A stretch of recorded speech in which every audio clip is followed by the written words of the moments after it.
warahmatullahi wabarakatuh. Selamat pagi menjelang siang. Pagi. Ibu, baik, saya masih dari Bapak Kepala Sekolah yang belum hadir pada hari ini. Beliau masih ada kegiatan. Baik, pada hari ini hari Kamis tanggal 30 Mei 2024. Dengan ini kami mengucapkan Assalamualaikum warahmatullahi wabarakatuh. Baik, pada hari ini kita mengadakan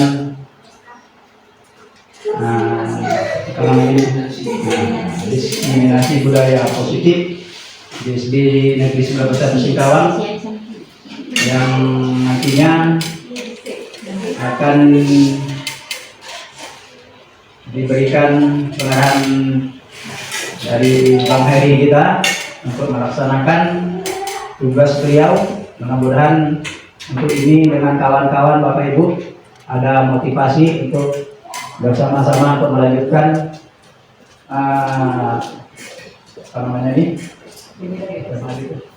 guru penggerak. Mudah-mudahan kawan-kawan bisa juga nanti melanjutkan seperti Bang Heri kita ini. Dengan ini saya mengucapkan terima kasih. Jadi di sekolah kita ini ada juga yang berminat seperti Bang Heri yang sudah selesai. Terima kasih Bang Budi untuk mengangkat sekolah kita ini 91. Jadi tidaklah ketinggalan dengan SD yang lain. Jadi ini saya akhiri sampai di sini saja. Bapak Ibu, Assalamualaikum warahmatullahi wabarakatuh. Masih sambut dengan senyum, apa, kemudian ramah-ramah kalau dulu. Ini adalah salah satu budaya positif. Bismillahirrahmanirrahim. Assalamualaikum warahmatullahi wabarakatuh. Waalaikumsalam warahmatullahi wabarakatuh. Alhamdulillah, kita panjatkan puji dan syukur kehadirat Allah Subhanahu wa Ta'ala, Tuhan Yang Maha Esa. Hari ini kita masih diberikan kekuatan, kesehatan, dan kesempatan sehingga dapat melaksanakan tugas kita, kewajiban kita sebagaimana biasanya. Jadi pendidikan ini bukan tanggung jawab kita sebagai guru saja, tapi seluruh komponen baik itu masyarakat, pemerintah, dan sekolah itu bertanggung jawab terhadap kelangsungan pendidikan ini.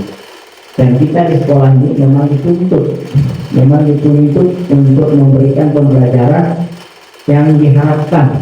Jadi istilahnya bagaimana membawa siswa supaya mereka selalu berbuat yang positif. Jadi sekarang serba positif. Jadi aksi nyata itulah yang paling diutamakan. Aksi nyata dalam arti yang bisa untuk disebarluaskan kepada teman-teman yang positifnya, yang negatif nggak usah. Gimana dengan gurunya? Yang tak ada gurunya, malah Allah guru kelas jadi guru bahasa Inggris.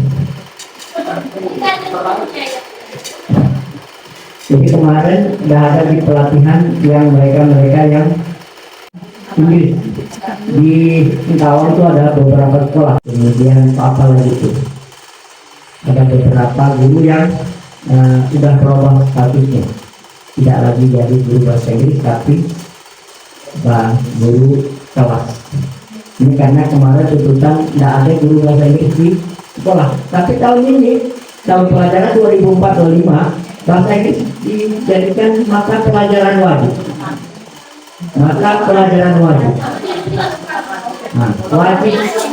Tapi yang wajib kelas berapa? Kelas 3 sampai kelas 6 untuk bahasa Inggris, kelas 3 sampai kelas 6.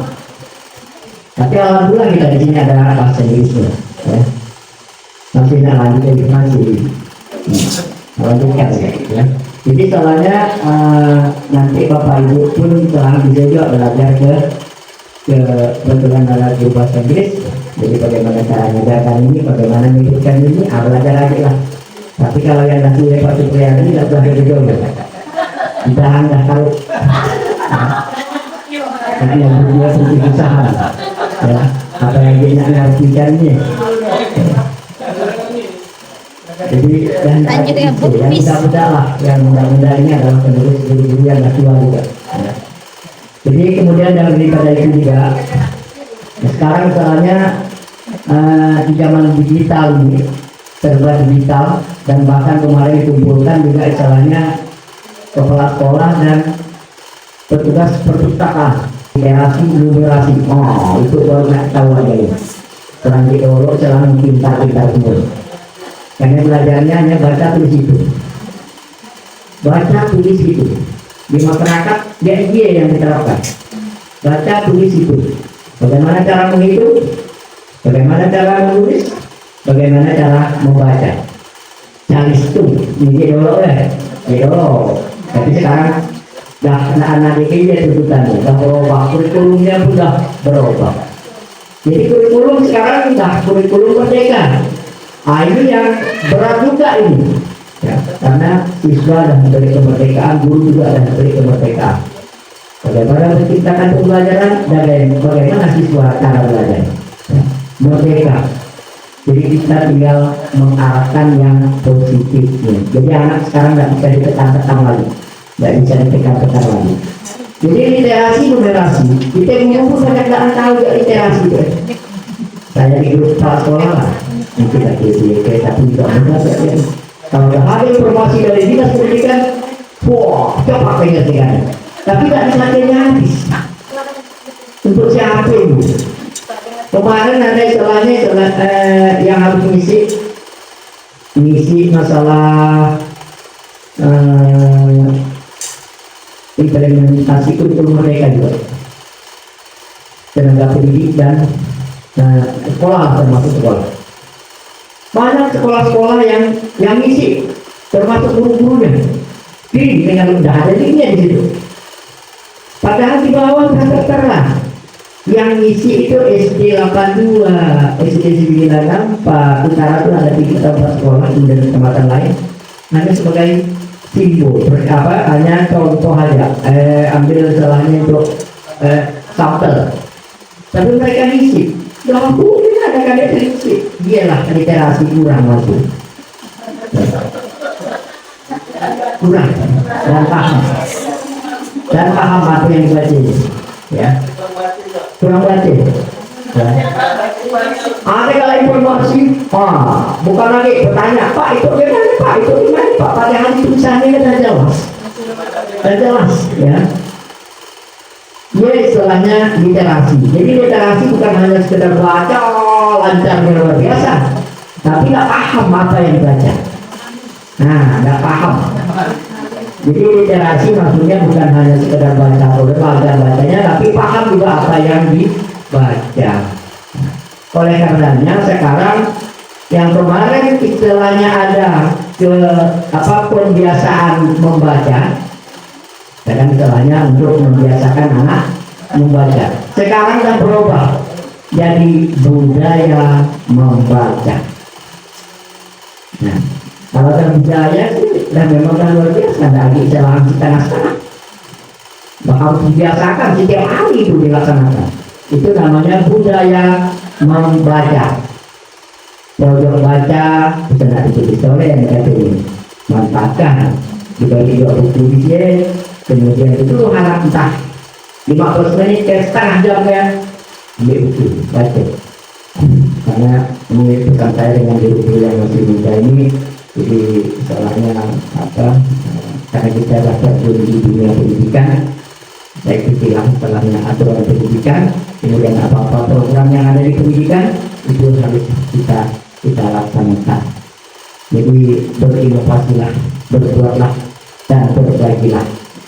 Karena istilahnya berbagi itu sangat dianjurkan. Ya. Yang namanya berbagi, kalau kita juga istilahnya berbagi ilmu dengan siswa. Ya, ini memang termasuk salah satu aksi nyata yang harus kita laksanakan. Jadi berbagi dengan orang lain, kalau orang lain bisa memanfaatkannya, bisa menggunakannya, itu menjadi amal ibadah. Nah, dia yang positif, yang jelek ini tidak usah dibagi-bagi. Semi nasi budaya positif, untuk SD Negeri 91 Singkawang saya nyatakan dibuka secara resmi. Demikian yang dapat saya sampaikan. Saya dengan billahi taufiq wal hidayah. Assalamualaikum warahmatullahi wabarakatuh.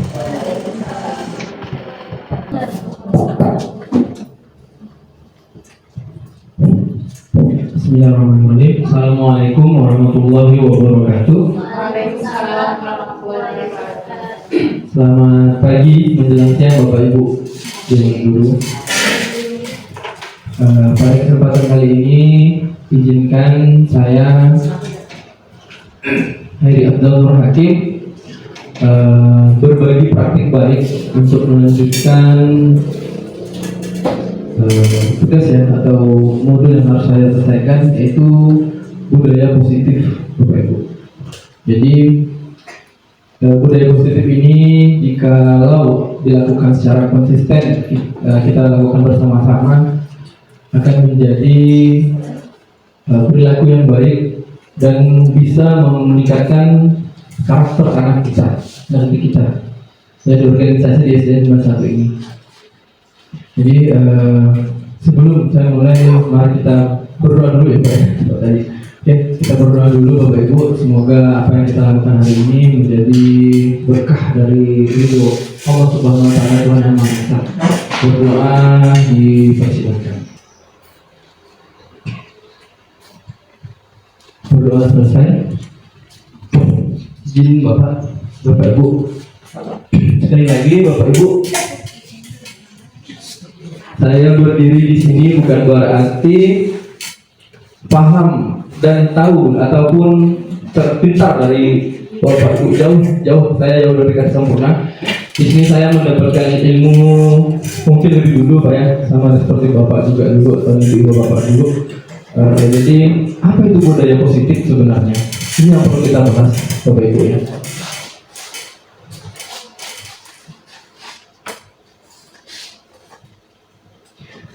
Oke, sebelum kita membahas lanjut budaya positif, kita harus mengetahui dulu apa itu disiplin positif dan nilai-nilai kebajikan universal.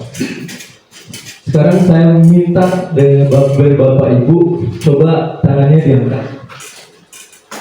Tangan kanannya diangkat, digenggam. Sekarang Bapak Ibu pikirkan menyimpan barang yang sangat penting atau sangat berharga, entah itu emas, entah itu uang 100 juta, 100 juta dalam bentuk koin, mungkin Bapak Ibu pegang, sangat penting. Dan saya harap Bapak Ibu jangan dibuka, ya, jangan dibuka. Terus taruh di meja. Sekarang saya minta berpasangan, belakang boleh, depan boleh, kanan kiri boleh, Bapak Ibu. Mungkin Pak Budi dengan wajahnya mungkin boleh. Oke, sekarang jangan dibuka. Saya minta kepada salah satu dari Bapak Ibu kanan atau kiri dari pasangannya meminta buka tangan itu. Bapak Ibu harus melindungi ini ya, harus dilindungi, jangan dibuka. Sekarang minta dibuka. Perintahkan kepada teman sebelahnya dibuka. Ya, itu Bapak Ibu itu tahu itu hal yang sangat penting ya. Itu rahasia Bapak Ibu, jangan dibuka. Sekarang salah satunya minta tolong dibuka. Buka dong Ayu. Ada yang buka, ada yang tutup masih. Ada yang buka, ada yang tutup. Oke. Oke, sekarang kembalikan.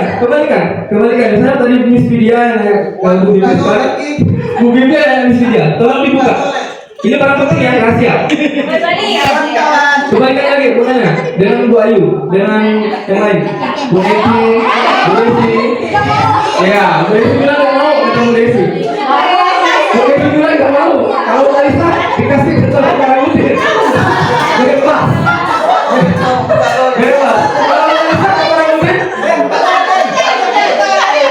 Katanya CS mana dibuka barang putih. Sama-sama. Oke.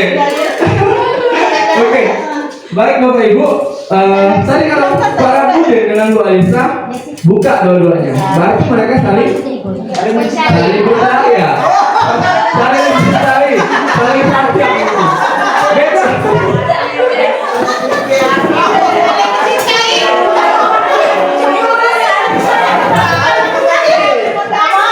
Beda dengan Bu Desi kan? Nah, bukan Dina. Bu Desi kan? Ini baru mencintai loh. Nah, apa ini? Ini rahasia. No. Sama juga sama Bu Desi tadi ya. Kalau Bu Rana juga pasrah dengan Bu Dea, dikasihkan. Kalau Bu Miss tadi gimana?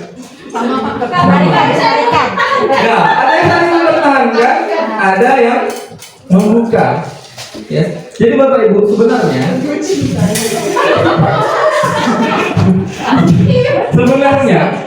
kontrol yang ada yang bertugas untuk membuka dan menutup itu siapa sebenarnya Bapak?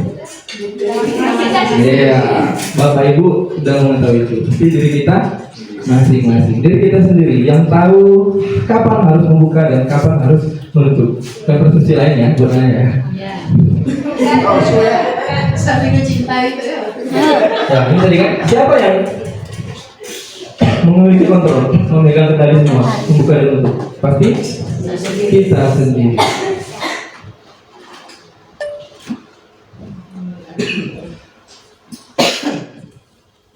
Ya, itu bergantung kepada kebutuhan kita. Kalau tadi Bu Alisa tergantung Pak Agulin butuh apa dulu mau dibuka. Pak Agulin juga seperti itu. Bu Alisa perlu apa? Nah, kalau seandainya mengetahui dua-duanya, misalnya nih, Pak Agulin mau sholat, Bu Ayu kan pegang kunci. Kunci mana, Bu Ayu? Jelas dong, Bu Ayu harus buka tangan, ngasihkan kunci. Itu apa yang kita harus tahu dulu apa yang dibutuhkan dan diperlukan. Iya betul Bu bilang. Oke, baik dari Dr. William Glasser mengatakan, ya psikiater dan pendidik. Dia menyebut teorinya choice theory. Intinya Pak Arwin. Meluruskan beberapa miskonsepsi atau persepsi yang bertebar biar. Ada yang salah, ada yang benar menurut dia pribadi. Jadi miskonsepsi itu bisa dikatakan konsep yang tidak jelas ya. Kadang menurut dia benar, tapi menurut saya salah. Dia mengatakan apa yang dimaksud kontrol? Ya, pertama, ada namanya ilusi guru mengontrol murid. Pada dasarnya memang kita tidak bisa mengontrol murid Bapak Ibu. Ya, sudah saya sampaikan kemarin di modul 1.3 yang ada Bu Ija, kita bertugas hanya untuk menunggu kembangan anak, menuntun anak sesuai dengan kodratnya, bukan memaksa anak untuk tumbuh. Seperti ilmu tadi kemarin, kita ibaratkan petani, hanya bisa memupuk, menyiram, tidak bisa menginginkan padi itu tumbuh subur. Ya, kita hanya menjaga ya Pak ya. Nah, seperti itu juga anak. Walaupun tampaknya kita tuh sedang mengontrol murid, ya. Tapi demikian terjadi karena memang murid mengizinkan dia dikontrol oleh kita dengan seperti keterpaksaan. Sebenarnya seperti itu Bapak. Ya, nanti larinya ke nanti lulus nanti ada materi selanjutnya ada nanti. Saat itu bentuk kontrol guru menjadi kebutuhan dasar ya, karena memang murid membutuhkan dia diperintah atau diatur oleh kita seperti itu. Seperti tadi yang saya sampaikan Bu Alisa dan para murid tadi, apa dulu yang dibutuhkan murid? Rupanya anak-anak butuh dikontrol oleh orang kita. Makanya yang mengizinkan secara stimulus atau respon yang mengizinkan dia diatur oleh kita. Teori kontrol menyatakan bahwa semua perilaku memiliki tujuan, bahkan terhadap perilaku yang sudah disukai. Ya, perilaku negatif termasuk perilaku negatif Bapak Ibu. Semua kita berperilaku itu mempunyai tujuan atau motivasi. Nanti bakal ada materi selanjutnya. Kenapa kita melakukan hal negatif? Kenapa kita melakukan hal positif? Itu memiliki tujuan. Semuanya tanpa terkecuali. Selanjutnya ada ilusi bahwa semua penguatan positif efektif dan bermanfaat. Ya, penguatan positif efektif dan bermanfaat tidak selamanya rupanya. Menurut pakar tadi, penguatan positif adalah bukan untuk kontrol segala usaha untuk mengulangi suatu perilaku tertentu adalah suatu usaha untuk mengontrol murid. Dalam jangka waktu tertentu ya, dalam jangka panjang nanti murid akan berubah atau memilih-milih siapa yang diizinkannya, siapa yang mengontrolnya. Contoh, saya di kelas 5B mungkin tidak bisa mengontrol murid secara sempurna, tetapi Bu Desi yang sudah memberikan pelajaran setiap hari bisa mengontrol muridnya. Nah seperti itu. Ya, penguatan positif belum tentu efektif dan bermanfaat. Kemungkinan kalau saat anak menyadarinya, dia akan mencoba menolak bujukan kita atau bisa menjadi murid tersebut tergantung pada pendapat sang guru untuk berusaha. Seperti itu saya sampaikan tadi. Ya, belum tentu selamanya kelas 6A patuh kepada saya, karena kita tidak terbiasaan tadi.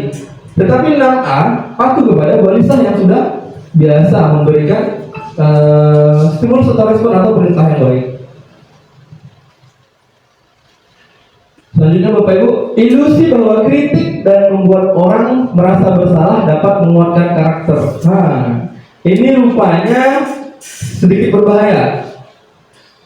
Nanti juga ada di modul pembelajaran selanjutnya. Menggunakan kritik dan rasa bersalah untuk mengontrol murid menuju pada identitas gagal. Rupanya kalau kita menyalahkan anak, kamu kok terlambat terus sih? Itu yang sangat membahayakan rupanya. Ya Pak, kita sama-sama belajar Pak ya. Rupanya sangat membahayakan itu. Mereka belajar merasa buruk tentang diri mereka. Mereka selalu gagal. Aku salah terus. Dalam dimarah orang tua di rumah, gurunya mereka salah. Kamu terus yang terlambat. Jadi dia merasa dirinya gagal. Ini yang sangat membahayakan karena anak tertekan perasaan. Iya, betul. Mereka mengembangkan dalam diri yang negatif pada diri mereka sendiri. Aku salah. Kadang-kala sulit bagi guru untuk mengidentifikasi bahwa mereka sedang melakukan perilaku ini ya, karena guru tidak sadar bahwa menyatakan kalimat yang negatif rupanya. Saya juga kadang merasa diri juga tidak sadar sih. Kadang, putra, kamu lagi. Sebenarnya seperti itu tidak baik dan tidak boleh. Secara stimulus atau respon, putra pasti memikirkan dah dimarah mamanya, main lagu mungkin, balik siang, sekolah pun tidak ada yang dukungnya. Nah seperti itu, tidak ada pengakuan dari orang terdekatnya, termasuk gurunya. Selanjutnya, ilusi bahwa orang dewasa memiliki hak untuk memaksa. Ya, banyak orang dewasa seperti kita selalu percaya bahwa kita memiliki tanggung jawab penuh terhadap murid-murid kita. Apapun yang kita lakukan pasti bisa diterima anak. Apapun kita berikan pasti bisa diterima anak.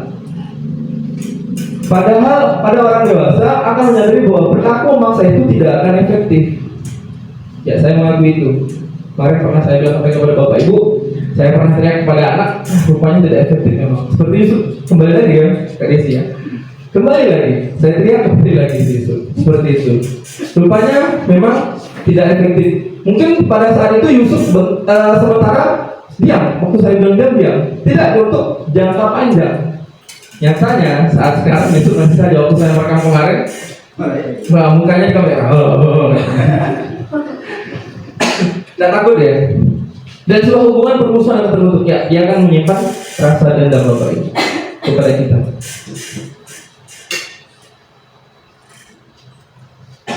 Selanjutnya, apa itu makna kata disiplin? Oke, kita bahas. Kita mendengar kata disiplin pasti berbicara tentang aturan, hukuman. Apa yang berintas kepada kita? Pasti ada pikiran kita mengatakan itu hukuman. Tertib. Kata disiplin juga sering dihubungkan dengan hukuman, padahal itu sungguh berbeda. Karena belajar tentang disiplin positif tidak harus dengan memberi hukuman. Justru itu adalah alternatif terakhir. Ya, kemarin saya belajar lebih lanjut.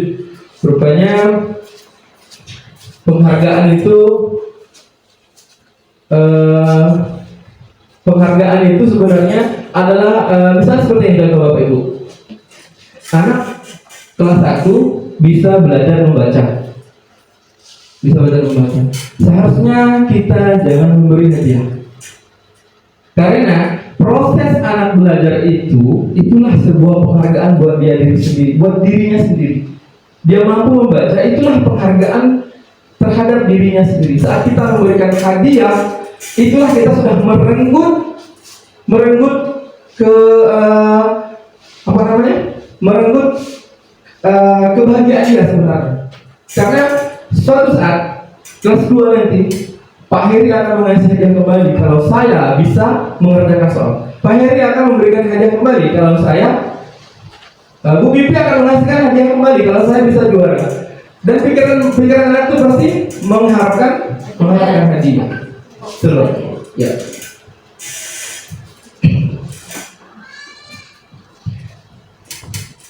Siapa ini? Ya, Burma. Siapa ini Burma ya?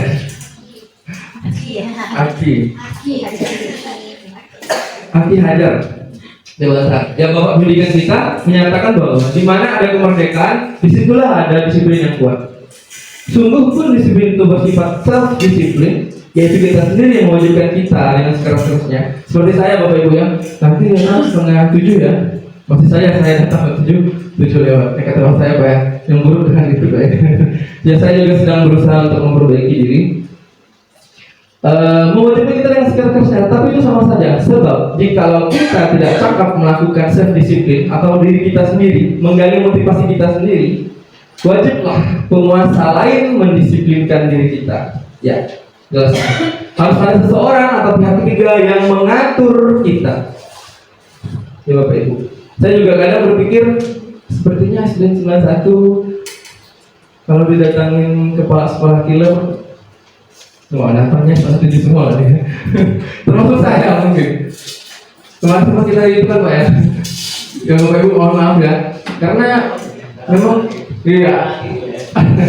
memang disiplin ini PR besar ya Bapak Ibu ya. Termasuk saya sendiri memang bagus. Saya ulang kembali, saya mohon maaf kalau memang masih belum bisa mencontohkan hal yang baik kepada siswa saya dan siswa SDN 91 termasuk Bapak Ibu. Mungkin saya masih suka telat. Kadang ya Bapak Ibu dan para budin ya di belakang karena takut siswa lihat sebenarnya. Pribadi saya sendiri sih, semoga kita kedepannya nanti bisa lebih disiplin untuk masuk sekolah. Ki Hajar Dewantara juga menyatakan bahwa untuk mencapai kemerdekaan atau dalam konteks pendidikan kita saat ini, untuk menciptakan murid yang merdeka, syarat utamanya harus ada disiplin yang kuat. Disiplin yang dimaksud adalah disiplin diri yang memiliki motivasi internal. Yang tadi saya sampaikan Bapak Ibu, dari diri kita sendiri. Susah melawan takut katanya ya. Melawan ya, kita pengen disiplin. Saya sebenarnya bangun awal, Pak ya, sholat subuhan awal yang 4:30 masih saja. Kadang ada bocil itu Bapak Ibu. Internal, jangan sampai ada motivasi internal tadi, yaitu orang ketiga atau kepala sekolah yang lebih killer daripada kepala sekolah kita sekarang yang merubah semua itu semua. Itu yang membahayakan ya Bapak Ibu. Diana Gosset juga menyatakan bahwa arti asli dari kata disiplin menggali potensi menuju kepada sebuah tujuan, sesuatu yang dihargai dan bermakna. Dengan kata lain, disiplin diri juga mempelajari bagaimana cara mengontrol diri, ya, bagaimana menguasai diri.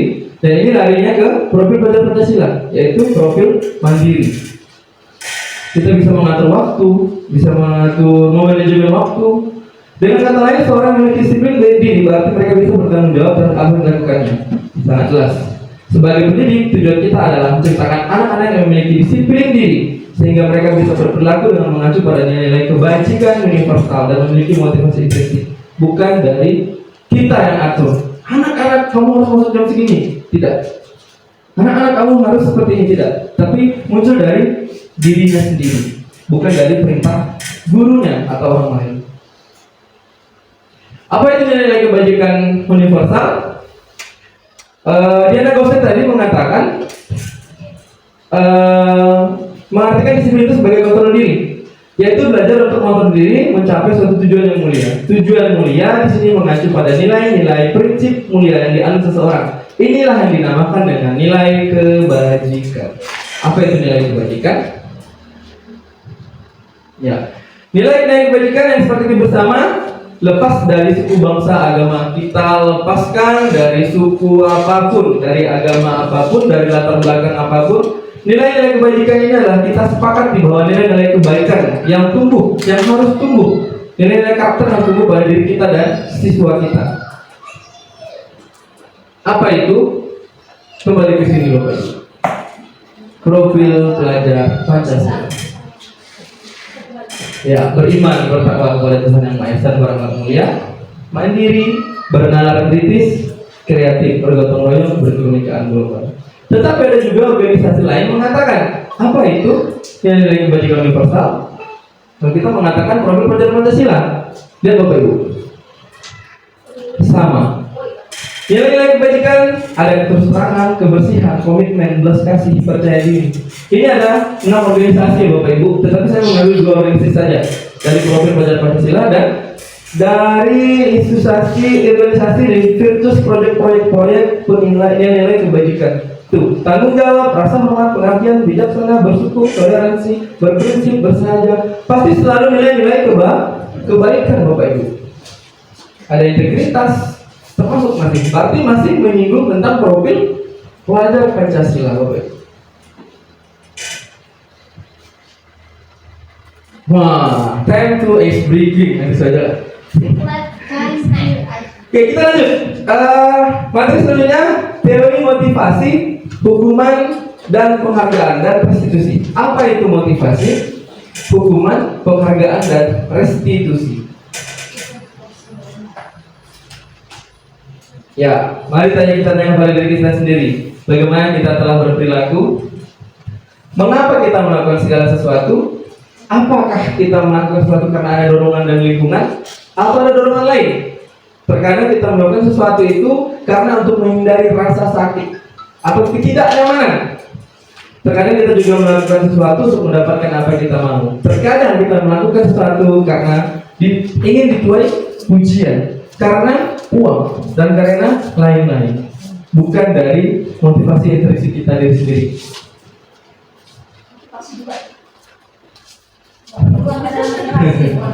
Iya, artinya di situ ya Bu Desi ya. Bagaimana menurut Bapak Ibu? Pernahkah Bapak Ibu melakukan sesuatu hanya untuk mendapatkan senyuman? Pernah Bu Desi? Pernah. Karena untuk mendapatkan hadiah? Pernah. Ya, pernah. Atau untuk hadiah? Atau untuk mendapatkan uang? Pernah.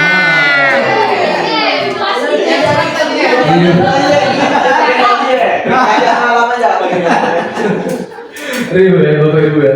Jadi memang motivasi tadi apapun yang kita lakukan selalu ada motivasi Bapak Ibu ya. Pasti ada motivasi. Kalau tidak ada motivasi berarti memang stimulus atau responnya yang besar. Pasti ada tujuan.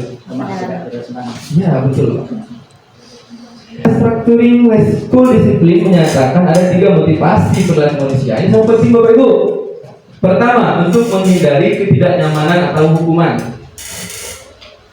Ini sepertinya nanti saja. Untuk mendapatkan imbalan atau penghargaan dari orang lain. Yang ketiga, untuk menjadi orang yang mereka inginkan dan menghargai diri sendiri dengan nilai-nilai yang mereka percaya. Yang nilai kebaikan. Dari 1, 2, 3 ini Bapak Ibu, mana yang sering nampak dalam perilaku kita di sekolah Bapak Ibu?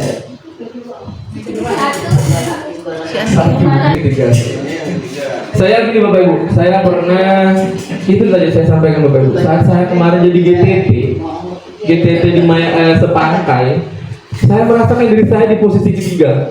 Saya tidak peduli hujan badai. Saya lebih awal berangkatnya, takut terlambat. Itu padahal zaman Covid Bapak Ibu. Saya bisa ke rumah-rumah orang tua, mengenali semua orang tua. Tapi kenapa kembali ke ini Bapak Ibu? Pada normal seperti ini, kenapa saya masih jarang ke rumah orang tua, datang masih sering terlambat? Itulah fungsinya kita merefleksi diri Bapak Ibu ya.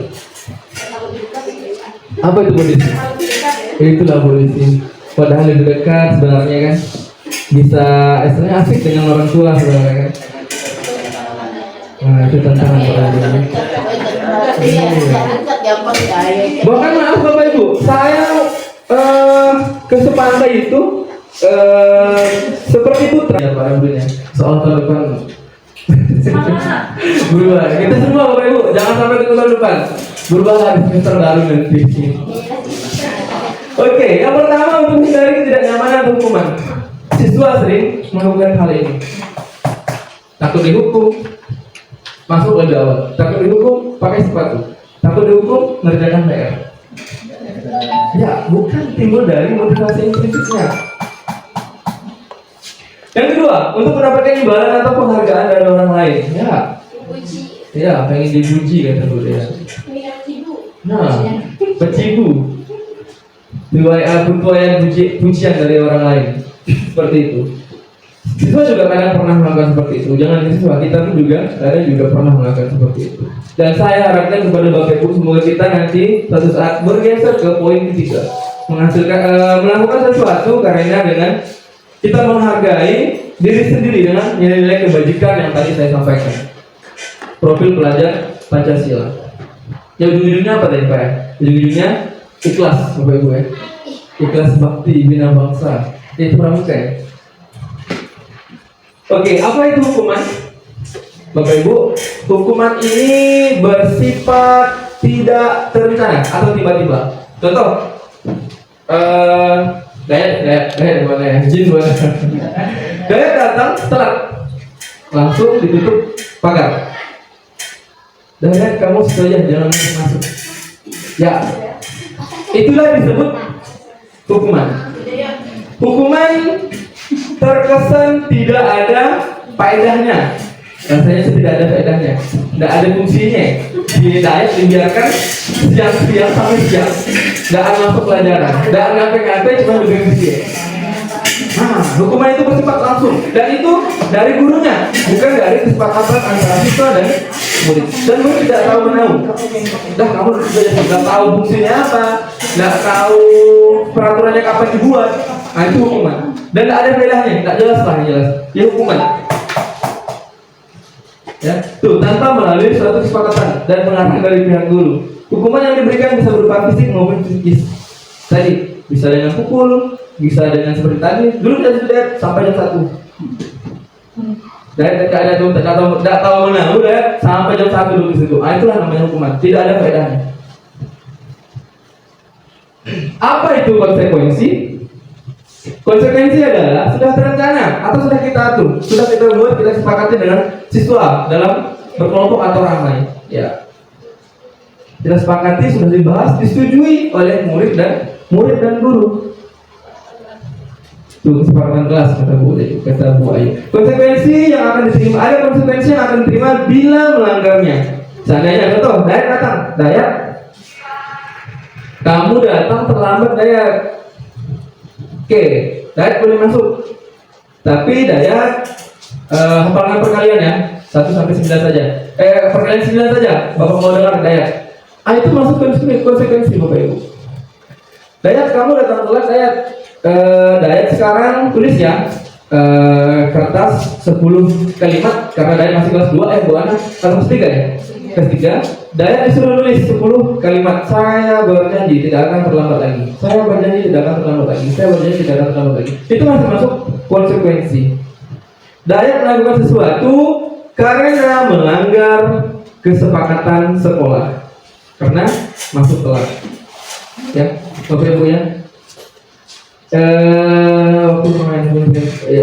Peraturan dan konsekuensi yang mengikuti ini sudah diketahui sebelumnya oleh murid. Sikap guru di sini senantiasa memonitor murid. Ya, tidak kita tinggalkan, tetapi kita tetap menjaga Dayat. Kita pantau Dayat ngapalkannya. Kita pantau Dayat nulis kalimat maafnya. Tadi sudah hukuman, konsekuensi, sekarang apa itu restitusi? Restitusi adalah menciptakan kondisi bagi murid untuk memperbaiki kesalahan mereka sehingga mereka bisa kembali ke kelompok atau kelompok mereka dengan karakter yang kuat. Ya. Restitusi juga merupakan sikap kolaboratif yang mengajarkan murid mencari solusi bersama untuk mencari akar masalah mereka, bagaimana penyelesaian masalah mereka. Membantu murid berpikir kritis. Tentang seperti apa nih? Misalnya, Dayat maunya apa sih sebenarnya? Dayat kenapa terlambat? Contoh ya Bapak Ibu ya. Dayat datang terlambat. Dayat, kamu datang telat Dayat. Dayat, kalau Bapak boleh tahu, kenapa Dayat telat? Jadi dulu Pak. Oke. Dayat tahu sekarang pukul berapa? Tahu Bapak jam berapa? Jam 8. Oke, Dayat tahu itu masuk jam berapa? Jam 7 Pak. Berarti Dayat tidak sepakat dengan keyakinan sekolah. Dayat telat. Jadi apa Dayat bisa memperbaiki kesalahan Dayat? Baik Pak, saya berusaha untuk memperbaiki ini dengan mungkin Pak saya membersihkan WC ataupun dari Dayatnya ya, ataupun saya menulis kalimat tadi Pak 10 kalimat saya berjanji tidak akan pernah lagi, atau saya menghafal perkalian Pak 1 sampai 9. Seperti itu restitusi Bapak Ibu. Dia berpikir untuk bagaimana cara mempertanggungjawabkan kesalahannya. Ya, bekerja sama antara guru dan siswa, kolaborasi. Itu namanya restitusi tadi. Kalau hukuman tidak ada faedahnya, dikasihkan tadi. Kalau konsekuensi, anak sudah tahu, tapi dia harus melakukan sesuatu, timbal balik. Ya, kalau misalnya dia telat, dia harus mengapa. Tapi kalau restitusi, kita kembalikan lagi ke murid dan kita ingatkan lagi kesepakatan sekolah seperti apa. Jadi dia yang berpikir juga, dia juga yang menyelesaikan permasalahannya. Itu restitusi Bapak Ibu. Itu adalah perbedaan dari hukuman, konsekuensi dan restitusi. Dihukum oleh penghargaan. Ini dia. Ini anak-anaknya nih, dihukum oleh penghargaan nih, Pak Ibu.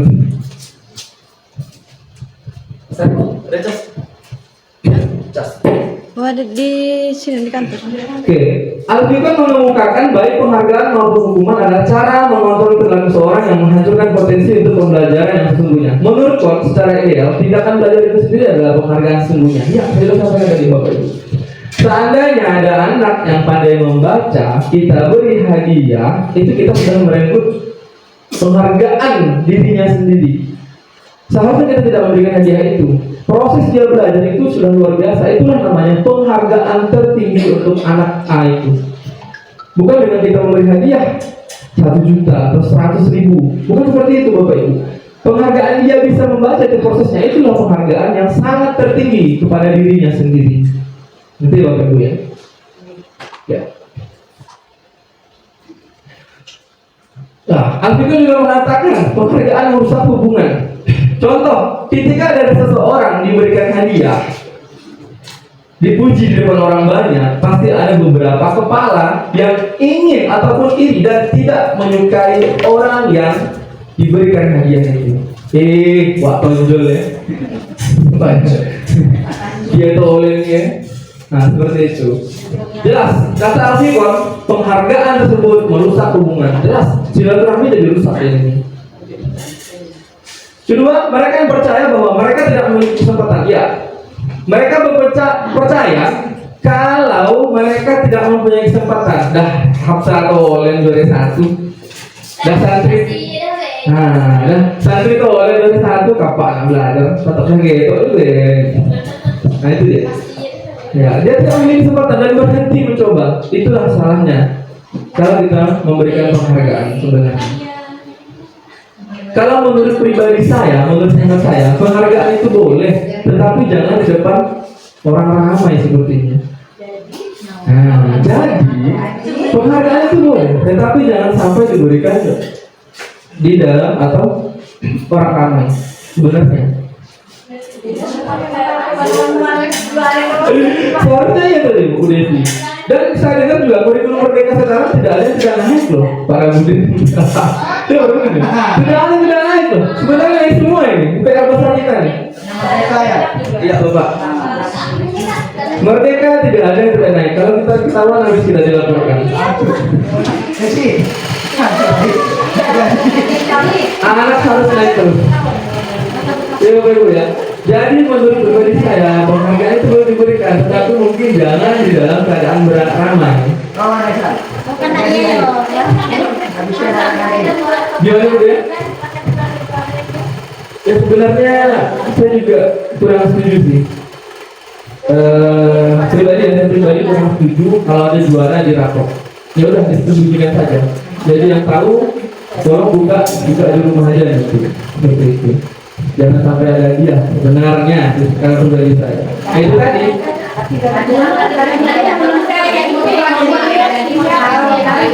Iya.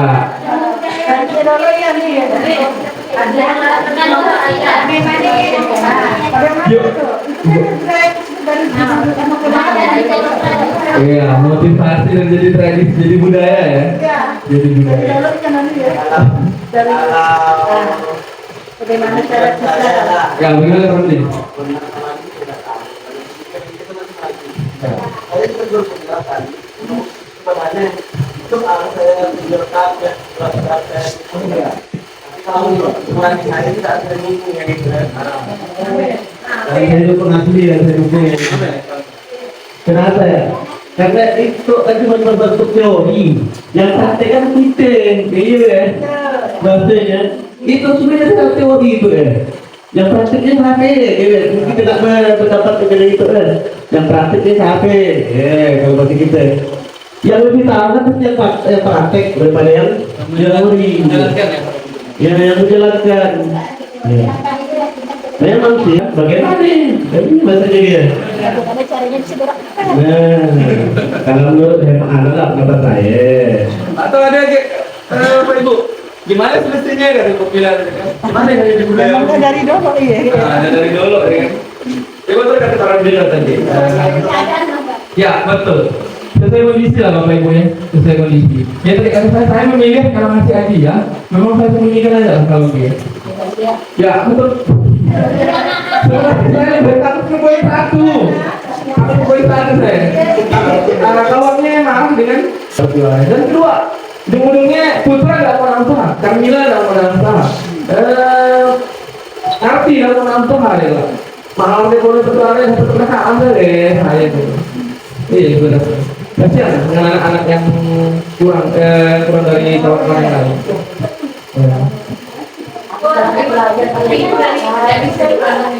Ya, mungkin tadi kata orang beliau lah semuanya teori.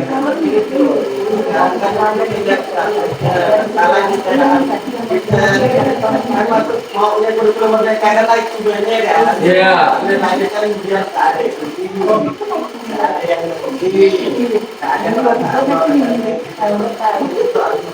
tapi kenyataannya itu naik ke mereka malah belajar.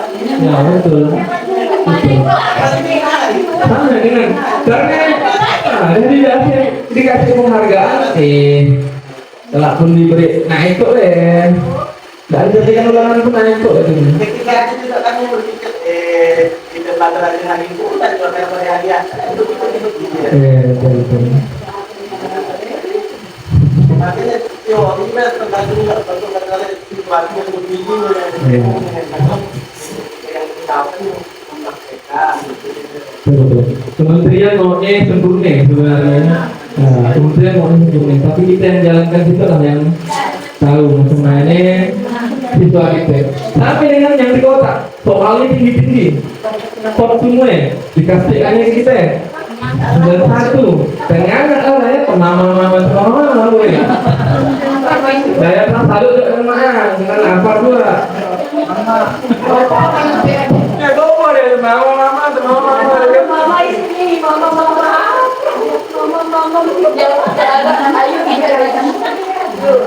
Ayo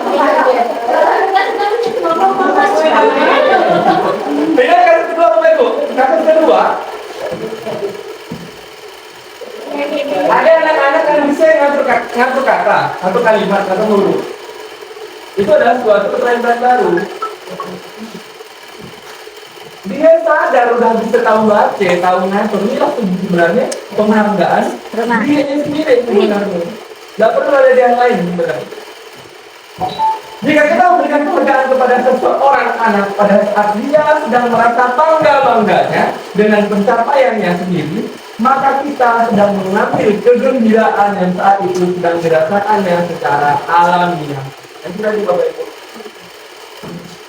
Dia suka, dia naik, dia suka, dia nilai-nilai tinggi. Sebenarnya para pemerintah kalau kita beradiah sebenarnya dah. Itu dikatakan nabi kan mengatakan itu salah. Karena kita untuk ini membiasakan dia untuk dapat adiah gitu. Ya betul. Ya namanya pakar pendidikan ini. Restitusi sebuah pendekatan untuk menciptakan disiplin. Bila ada seseorang berbuat salah, saya selalu mengatakan tumpahin air lah. Ditumpahkan air, tumpah. Ini apa? Kita selalu mengatakan tidak apa-apa, tetapi kita lupa caranya bagaimana dia membiasakan dirinya untuk mempertanggungjawabkan kesalahannya. Seperti contoh, tumpah air. Maaf ya Pak, tumpah air. Tumpah. Kita diam, harusnya diam. Harusnya orang yang numpahkan itu harusnya tahu mengambil tisu kah, meminta maaf kah, dilakukan kah baginya. Seperti itu yang dimaksudkan di sini. Nah, kebiasaan kita selama ini mengatakan saat adanya berlaku salah selalu memaafkan kan? Tidak apa-apa, sehingga dia lupa dengan cara meminta maaf dan bertanggung jawab atas tindakan yang kotor. Seperti itu. Itu yang salah dari kita. Nah, sebenarnya betul memaafkan boleh, tetapi kita bantu dia mempertanggungjawabkan yang sebenarnya. Apa yang harus dilakukan selain meminta maaf? Itulah membiasakan menjadi karakter anak kita sebenarnya. Oke, kita refleksi soal di teks 11. Ini Pak ya.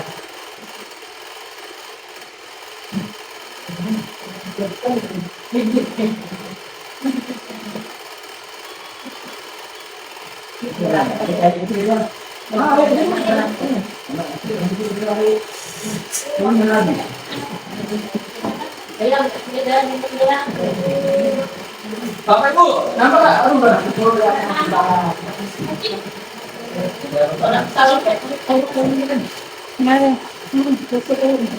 Nah, mencatat 100 kali. Di dalam buku kalimat, saya tidak akan terlambat lagi karena terlambat datang ke sekolah. Disebut apa itu, Bapak Ibu? Sebut apa itu? Mencatat 100 kali di dalam buku kalimat, saya tidak akan terlambat lagi karena terlambat ke sekolah. Hukuman yang tidak berencana. Sanksi konsekuensi atau hukuman? 100 kali dalam buku kalimat. Saya tidak akan terlambat lagi. Saya tidak akan terlambat lagi.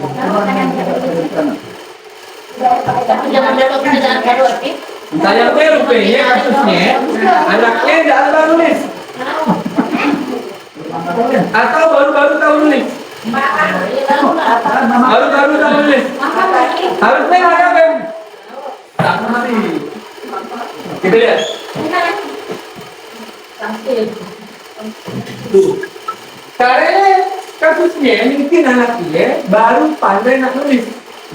Ya, jadi harus membiasakan dia nulis. Contoh lain PJOK.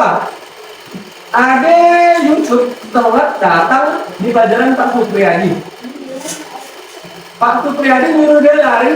Kawannya dari mana? Kawannya dari mana? Yusuf datang. Pak Supriyadi ngasih dia nyuruh lari 2 kali keliling lapangan. Hukuman atau sanksi? Hukuman. Hukuman. Pelajaran PJOK. Kawan-kawannya udah selesai pemanasan lari 2 keliling lapangan. Oh, konsekuensi. Sekarang Yusuf disuruh masuk keliling 2 kali lapangan. Konsekuensi atau hukuman? Konsekuensi. Ya. Karena pas pelajaran PJOK dan itu membutuhkan aktivitas fisik dan pemanasan. Lari bimbing lapangan basket karena terlambat dan bola. Saya hukuman. Karena itu saya bukan kasusnya PJOK. Bukan PJOK tadi. Balik kalah. Nggak ada fungsinya. Karena kita ngasihkan turun lari dari hukumannya. Nah, ini membentukkan coretan yang dibuatkan di meja tulis. Hukuman atau sanksi. Caranya dia dah coret mejanya, kita suruh bersihkan. Akhirnya dia sanksi atau konsekuensi. Lanjut, murid diminta untuk push up 15 kali karena tidak menggunakan masker di sekolah. Hukuman. Ya, hukuman, tadi bacaan. Tuh. Menggantikan kertas penentuan yang telah dicoret-coret. Konsekuensi. Karena dia dah coret-coret yang salah. Apa enggak? Nanti dari saya. Berjemur, berjemur di lapangan basket jam 12 siang. Oh, jadi semua ya Bapak Ibu. Hukuman. Kemudian diminta bertelanjang kaki sepanjang hari karena tidak menggunakan sepatu warna hitam. Ya, apa itu? Bahaya ya kata-kata aku. Pasti hukuman, karena nggak ada peredaran. Nah, bedanya ya bang kita. Satu, kita berdiri di depan kelas sambil mengangkat kaki satu. Mana? Perbedaan. Jangan peredaran. Ada juga kesulitan perbedaan. Membersihkan tumpahan air di meja. Karena tersenggol. Konsekuensi. Hari itu kan apa ya? Satu hari. Nah, kehilangan 10 menit dari jam istirahat karena tidak terlambat datang dan tertinggal pelajaran selama 10 menit. Konsekuensi, karena dia tidak belajar, kita ambil jam istirahat.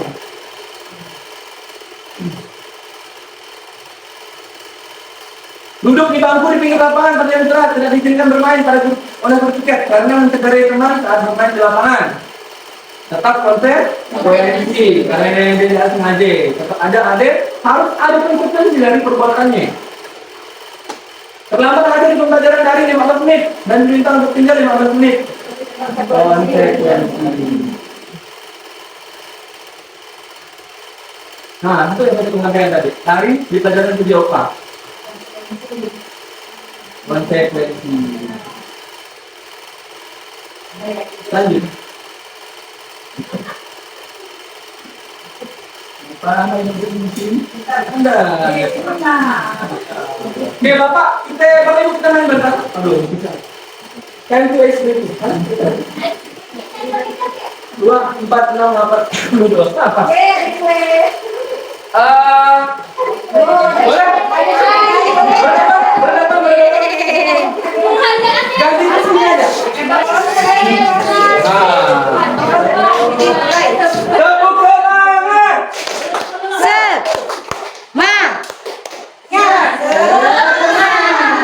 Oke.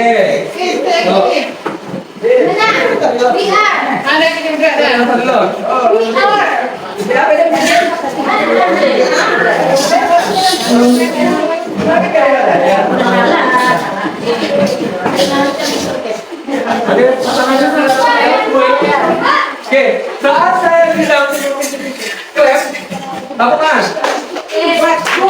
Klep, tepuk tangan. Saat saya bilang bum, taruh di paha atau di perut. Klep, tepuk tangan. Bum, di tangan. Saat saya bilang snack, ambil. Oke? Kita coba dulu, coba.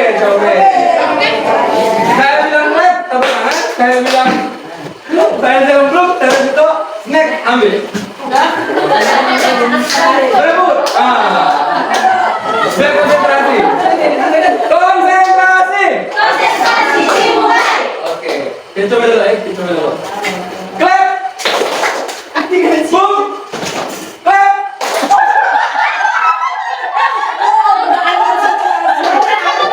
Konsentrasi. 1, 2, 3. Clap. Boom. Clap. Boom. Clap. Clap.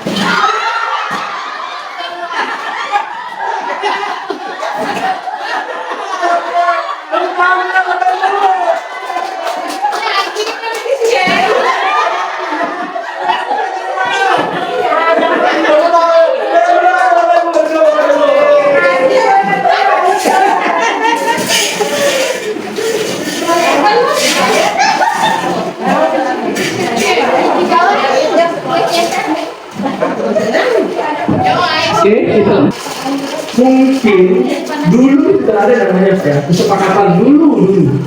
Bahkan sebelum ada kurikulum merdeka pun mungkin sudah dilaksanakan, tetapi beda nama saja. Beda nama saja Bapak Ibu. Saya yakin guru-guru senior, guru-guru saya pasti sudah melakukan terima kasih, sudah melakukan kesepakatan kelas, tetapi namanya aja yang beda sebenarnya.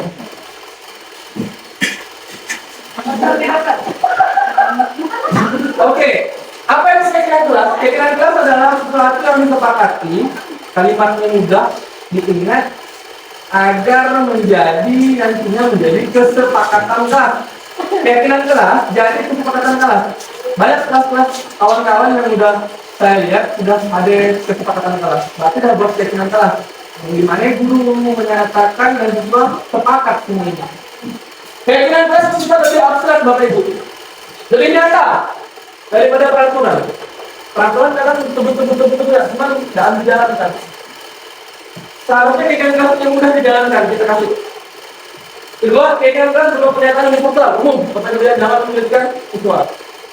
Ketiga, pernyataan keyakinan kelas senantiasa dibuat dalam bentuk positif, tidak ada kalimat negatif Bapak Ibu. Selalu positif. Keempat, keyakinan kelas tidak terlalu banyak sehingga mudah diingat dan dipahami. Keyakinan kelas sebaiknya kalau diterapkan di lingkungan tersebut, jangan lingkungan masyarakat tidak terapkan keyakinan kelas. Misalnya, contoh apa ya? Tidak boleh bersiul-siul di depan, tapi kan bukan tempatnya, kan? Boleh aja kalau mereka bersiul di luar. Kelima, semua warga hendaknya ikut berkontribusi. Ya, jangan ada satupun anak yang tidak memberikan kontribusi dan tidak sepakat, Bapak Ibu. Karena bahaya yang terjadi mengurangi keselamatan. Terakhir, bersedia meninjau kembali. Kalau keyakinan kelasnya perlu diupdate, bisa kita update sesuai dengan kondisional, Bapak Ibu. Kondisi ya. Ya, dalam keyakinan kelas Bapak Ibu selalu harus ada nilai-nilai kebajikan tadi. P5 ujung-ujungnya Bapak Ibu. Pendidikan karakter. Tanpa dan terlepas dari suku, bangsa, dan agama apapun Bapak Ibu. Kita harus patuh dengan keyakinan kelas yang disepakati di kelas. Oke, mari kita simak video keyakinan kelas yang telah saya buat.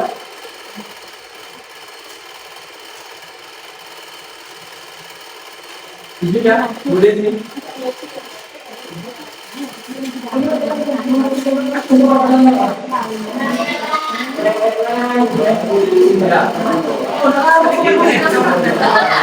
Dan orangnya kalau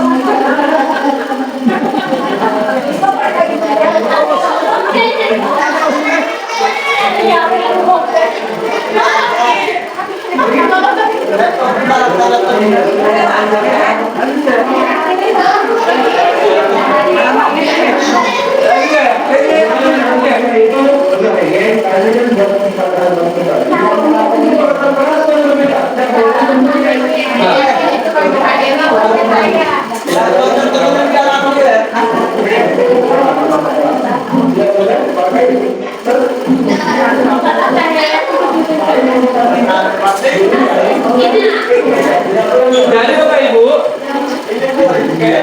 keyakinan kelas ini saya buat di kelas 5D, di mana sudah pernah dibuat oleh Bu Desi. Tapi saya juga gali dari anak-anak yang kelas seperti apa? Rupanya itu suara. Jangan terus katanya kan, tak boleh selamat sholat atau kelas, jangan pakai sepatu, jangan personal. Kita bisa gali dengan kesepakatan juga. Jadi kita biasakan anak-anak berpikir narasi sebenarnya. Dia berpikir orang, jangan kita orang yang ngomong. Kita apa yang ngomong? Apa itu? Pas mengerti hari saya apa? Memang anak kritis. Ada beberapa yang kritis belakang. Malah kan pendiamnya kadang yang luar biasa. Jadi kemarin saya coba, aduh nggak sekali dulunya.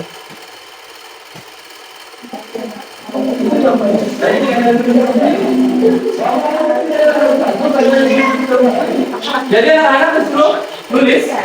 Saya tahu apa itu ya, jadi ya. Tuh, anak-anak nulis, sibuk sendiri deh. Jangan kita buat doa dulu. Nah, sibuk orang yang nuliskan dalam ide terus kreatif dia. Tulis deh, depan. Apa ini gitu. Itu bilang apa ini? Oh, boleh. Itu deh buku. Tempel ya saya, tempel.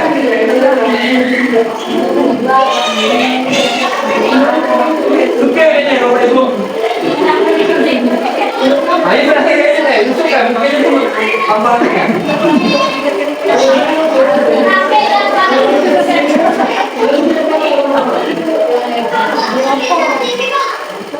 Saya seakan-akan ngajar persatu lagi. Jadi tempelnya layang-layang lagi kan. Dulu pun tak mau, tempel itu sudah pilih.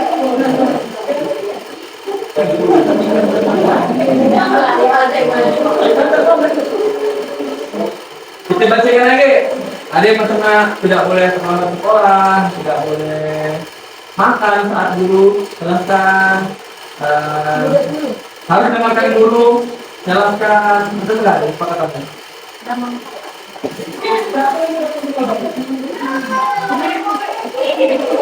Wah, jangan membuli teman katanya. Yo, kita membuli kawan itu. Jadi kan kayak gitu juga sebenarnya ke kawannya juga.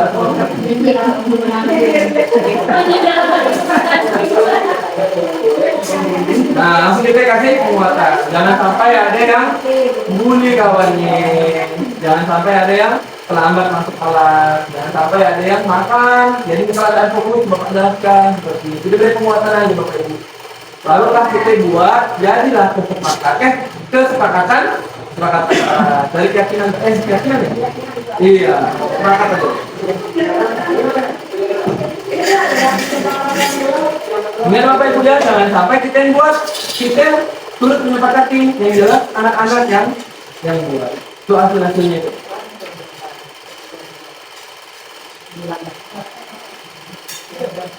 Ya, ada di dekat Pak Budi.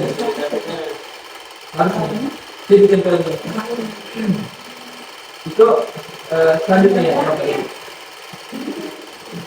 Kita lanjut ke materi ke tadi materi.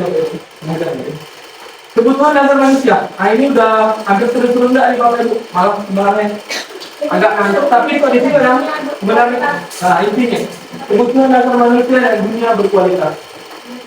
Kita pengen dunia berkualitas seperti apa? Apa yang dunia berkualitas? Apa kebutuhan dasar manusia? Ada kasusnya Bapak Ibu, silakan baca sebentar. Ibu Ambar, guru wali kelas 2A SD Pelita Hati, sedang bingung menghadapi ulah salah satu murid di kelasnya, Doni. Beberapa anak di kelas 2A telah datang padanya dan mengeluhkan Doni yang seringkali meminta bekal makan siang mereka dengan paksa. Jika Anda menghadapi situasi seperti Ibu Ambar, apa yang Anda lakukan? Menurut Bapak Ibu, apa kira-kira alasan Doni melakukan hal itu? Apa yang Bapak Ibu pikir? Banyak yang Bapak Ibu deh. Lapar. Apa lagi Pak Ibu? Lapar, banyak lapar. Oke, sekarang kita tahu Bapak Ibu kebutuhan dasar manusia.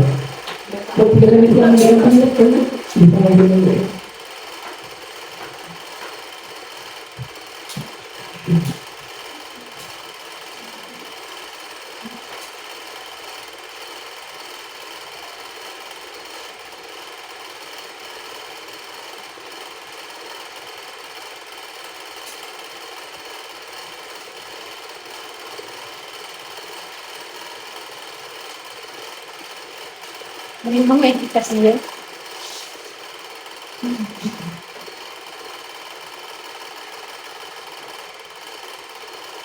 Ini Bapak Ibu. Ini Bapak Ibu. Kebutuhan dasar manusia ada 5. Kebutuhan dasar manusia ada 5. Tadi kan lapar, sekarang nggak ada kasih jajan. Ya. Pertama, bertahan hidup. Bisa jadi Doni tadi memang lapar, pengen hidup, jadi dia makan. Ya betul. Kedua, kasih sayang dan rasa diterima. Ada anak-anak yang pengen dia disayang. Nah, perhatian dengan Bu Ana. Betul. Kayaknya memang Dayat minta perhatian dengan Bu Ana ya. Ya betul. Kedua, kasih sayang ya. Satu kasih sayang, satu hidup, dua kasih sayang dan rasa diterima. Ketiga penguasaan, dia pengen diakui, pengakuan dan ya berkuasa. Keempat kebebasan, saya pengen bebasnya. Betul dulu. 5 kesenangan, hanya apa aja, sedikit aja. Nah seperti ini. Kira-kira yang seperti saya tadi, Doni apa lah kira-kira?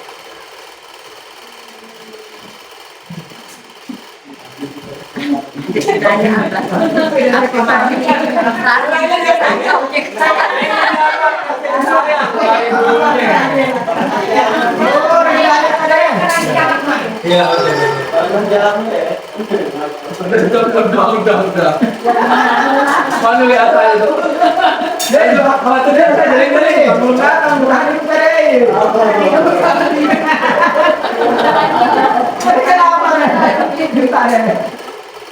Minum air, minum air. Pertama, bertahan hidup. Jangan stres, tapi jangan sih. Jangan bertahan hidup Larinya nanti mati ya. Kalau dia pengen lapar, dia paling bertahan hidup. Tapi sebanyak kali lipat Bapak Ibu. Pertama dia pengen disayang oleh orang tua, keluarga, teman, rekan kerja, dan dia pengen senang-senang aja, kolaborasi, pengen traveling, disiplin, seperti aja, mungkin aja. Berkuasa, nah itu tadi tuh, bisa membanggakan orang tua. Dia pengen jarak gue, maksud dia, dia yang membanggakan juga orang tua ini. Dari jarakku, betul. Itu lagi kesempatan lah tuh biasanya. Bebas, dia pengen bebas berkreasi, bebas berinovasi. Ya, tuh. Diterima atau disayang bisa dipenuhi kalau kita saling memahami atau menghargai karakter satu sama lain.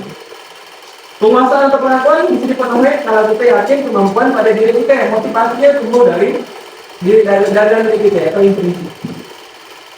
Kesenangan juga bisa terpenuhi kalau kita berkolaborasi dengan teman sejawat, sering bersama keluarga, refreshing ke pantai, pasti dah senang lah ya. Kebebasan juga bisa dipenuhi.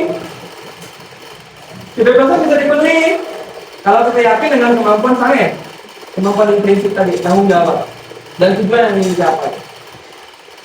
Ini ada kasus Bapak Ibu. Bimo. Kita kasih Bapak Ibu. Boleh dibaca Bapak Ibu?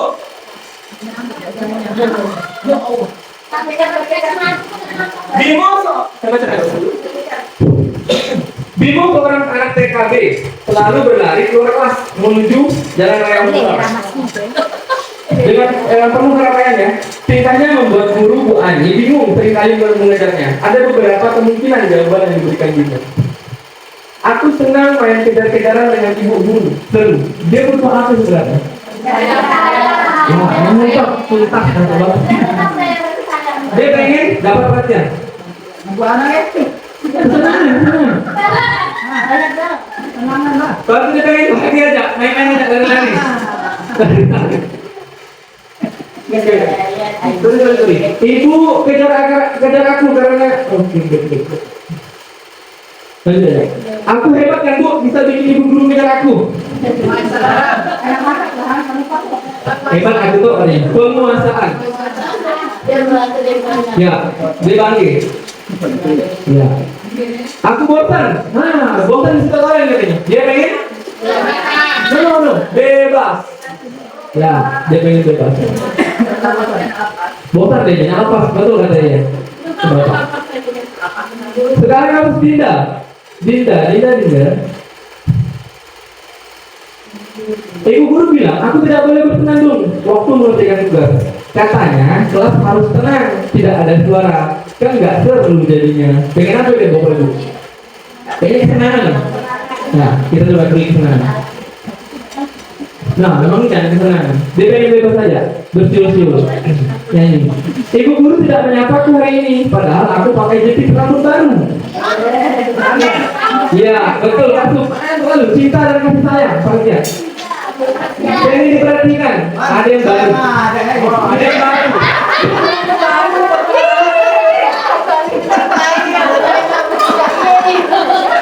Aku sebel, gambarku tidak rapi. Malah ibu guru nunjukkan ke teman-temanku di kelas. Bosan. Dia pengen diakui. Nah, dia pengen diakui. Bahwa gambarnya bagus sebenarnya. Aku bosan, Same. Masa belajarnya cuma gitu-gitu aja? Kebebasan. Dah praktis dan keren.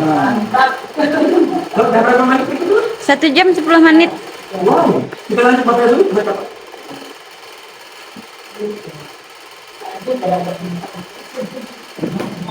Jago-jago Bapak Ibu rupanya. Ya, aku sama dong.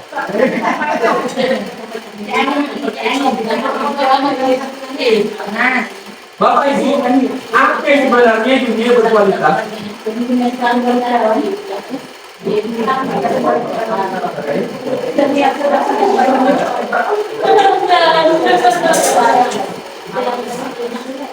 Yuk, Bapak Ibu, apa sebenarnya dunia berkualitas?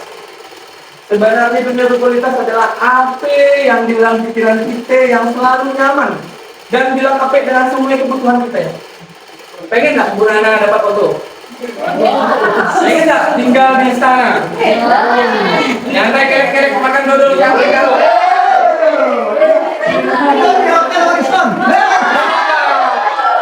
Pengen nggak? Pengen nggak?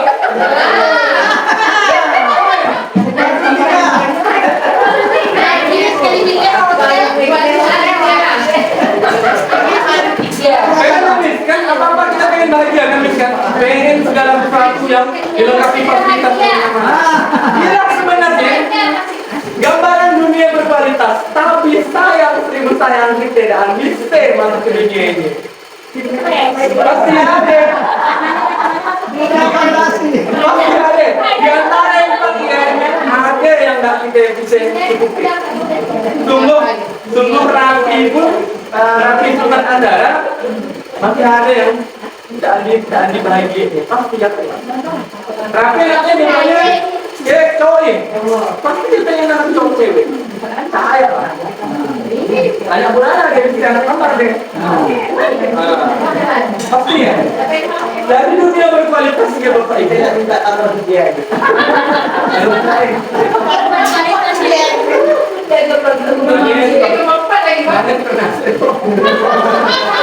Saya jaring-jaring kamu. Saya soalnya apa sih ya? Jadi dunia berkualitas Bapak Ibu, misalnya kita nampakkan pikiran kita, isinya semua ini yang bagus, yang bahagia banget. Jelas kalau semua yang bahagia, semua yang berkualitas, dia pasti masuk ke dunia pembelajaran, ilmu, dianggap bahagia ya pada kita. Tapi sayang sama kita dalam semua begini. Nasihat yang terbaik adalah murid kita pasti mempunyai gambaran dunia berkualitas dua. Karena kita memiliki dunia berkualitas berbeda-beda. Bu Pipi mungkin pengen yang lain. Bu Ratno mungkin pengen yang lain. Entah suami yang ganteng, yang ganteng. Nah, yang pegawai mungkin ya Bu Ratno ya, maaf ya. Mungkin Bu Desi pengen apa gitu kan? Itu beda kita. Dunia berkualitas kita pasti berbeda. Bagian dua siswa Bapak Ibu, dia kita punya dunia berkualitas berbeda-beda. Dan kalau kita memerdekakan murid kita, pasti murid kita menempatkan dirinya sebagai dunia berkualitas dalam pikiran kita. Seperti itu Bapak Ibu. Gitu kita.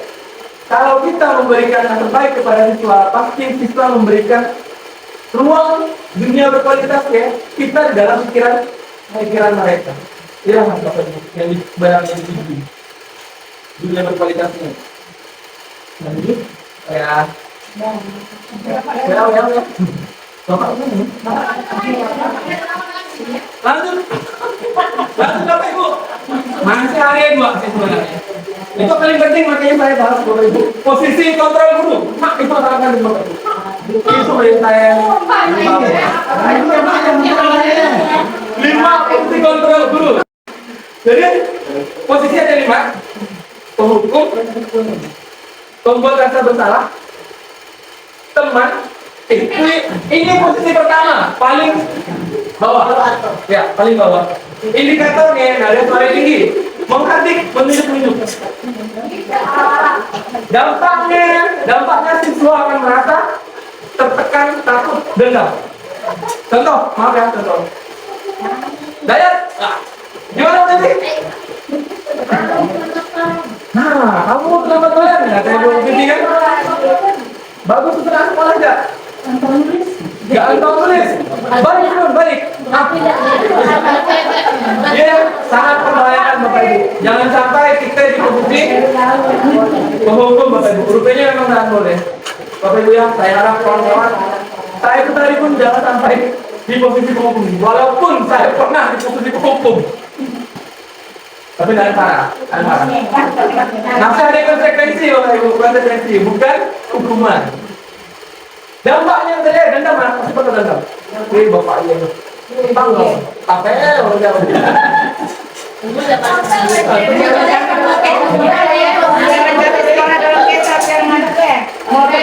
Nah, hati-hati Bapak Ibu kita ya Bapak Ibu. Jangan sampai kita di kompetisi pemukul.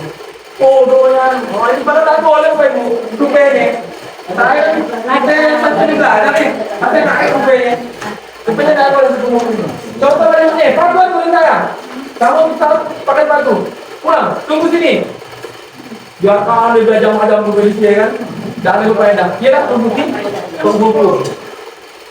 Sama-sama Bapak Ibu, jangan sampai kita dipuji. Kedua, membuat rasa bersalah. Rupanya ada posisi kedua yang sangat membahayakan. Membuat merasa bersalah. Dan saya juga pernah di posisi ini. Rupanya kalimatnya, dan kasihan mungkin dengan orang tua ini. Dan kasihan mungkin dengan Bapak Ibu. Tahu boleh. Rupanya nggak boleh Bapak Ibu. Nadanya datar, flat, sakit. Masuk terlalu hati. Rupanya posisi itu yang paling bahaya. Nah, murtad satu hari. Mental ada down. Akhirnya dia tidak semangat belajar. Diam di belakang, tidak mau. Kamu simpan. Tahu boleh. Kamu terus. Dan simpan kita orang lain. Dan simpan kita dengan gurumu. Mengharapkan kamu sampai lo. Rupanya dalam boleh Bapak ya. Rupanya memang saya pun masih pernah begitu. Cuman belajar dengan Bapak Ibu kita yang merasa ini sangat kecewa dengan kamu. Berapa kali Bapak harus memberitahu kamu? Gimana coba kalau orang tua kamu? Rupanya ya, tidak boleh. Nakal lagi bunuh karakter Bapak Ibu. Selanjutnya yang saya pelajari rupanya posisi ketiga, dah boleh kita di posisinya, dah boleh kita di posisi ini sebagai teman. Tapi dampaknya anak pegang bahu kita. Wah, kita dianggap kawannya si batasan. Indikatornya ada suara sama. Kata-katanya, ayo bantulah Bapak, demi Bapak deh, bantu aja. Dan Bapak dan nolong kamu. Ya sudah nanti Bapak Ibu bereskan. Kita beri ruang untuk anak tidak berekspresi atau tidak berekspresi, tidak berkreasi. Dan dia tidak memikirkan tanggung jawabnya. Itu dianggapnya kawan. Tapi masih boleh lah, karena tidak ada negatifnya sih. Cuma kita harus tahu batasannya sebenarnya Bapak Ibu. Kapan kita harus jadi kawan? Kapan kita harus jadi pemantau? Posisi keempat, pemantau. Pemantau flat, nadanya datar.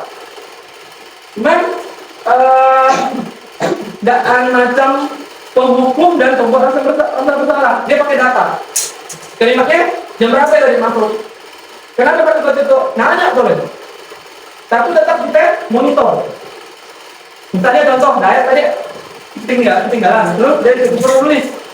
Efeknya, dampaknya, dia bisa konsekuensi, tetap kita beri konsekuensi, tapi kita harus mantau layar. Tidak bisa kita biarkan, tidak bisa kita tinggalkan. Dia memantau. Masih pakai lah, ini kita masih bahasanya masih pakai. Kita di posisi teman, pemantau. Dan terakhir, saya harapkan kita bisa berubah ke posisi ini. Posisi tingkat dewa. Posisi paling tinggi, Bapak Ibu. Indikatornya dari suara tulus. Ya, bahasa tubuh tidak kaku, mendekat ke murid. Bukan dilus-lus ya kalau ini. Tapi anak dirangkul. Ya, dampaknya anak saat kembali ke kelas. Contoh, putra marah-marah. Mulailah dengan anak mau anak kembali. Saya kondisian. Put, nanti dengan anak barbut. Dan ngasih. Ambil Pak, gurau. Rupanya gurau. Oh, gurau kekayaan. Yang parah kan? Tahu pun, mau digekan sebenarnya. Ikan sakit. Kepalan. Iyalah sebenarnya posisi manajer betul. Halus. Ini kamu bukan dia pun. Ini malah kita. Dia mau penghukum Bapak. Contoh kalimatnya, misalnya contoh put, dia kan tidak baik put. Kita kan yakin membuat keyakinan kelas. Kalau kita tidak boleh nyakitin orang lain. Lebih ya Bapak. Lebih ke banyak omong sebenarnya manajer. Benarnya. Tapi kita bisa mengembalikan status putra saat dia kembali ke kelas. Tapi dipanggil Pak Edi tadi, ada tuh kasih surat mau kasih kebatan cewek. Dia yakin dengan dirinya, dia tidak anak cewek oleh kawannya, tidak merasakan kawannya, tidak merasakan Bu Nana. Dia yakin bisa jawab, Bu, tadi saya burau, Bu. Bukan dia ketakutan malah dengan Bu Nana. Dia bisa kembali ke organisasinya, kalau dompetnya dengan karakter yang kuat. Itu dari posisi media buat ini. Posisi tingkat dewa. Jadi saran saya, kita di posisi kapan kita harus bisa jadi teman, kapan kita harus menjadi pemantau, kapan kita harus jadi posisi manajer. Penting Bapak Ibu. Nah, ada salah satu kasus. Apa itu Bapak Ibu?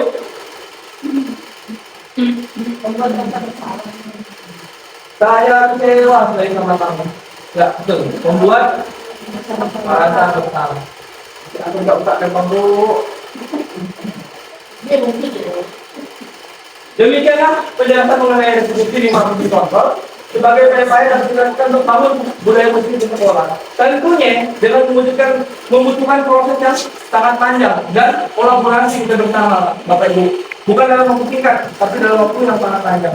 Selain itu, proses ini juga membutuhkan keterlibatan tadi. Membutuhkan kolaborasi kita bersama. Terakhir materi restitusi.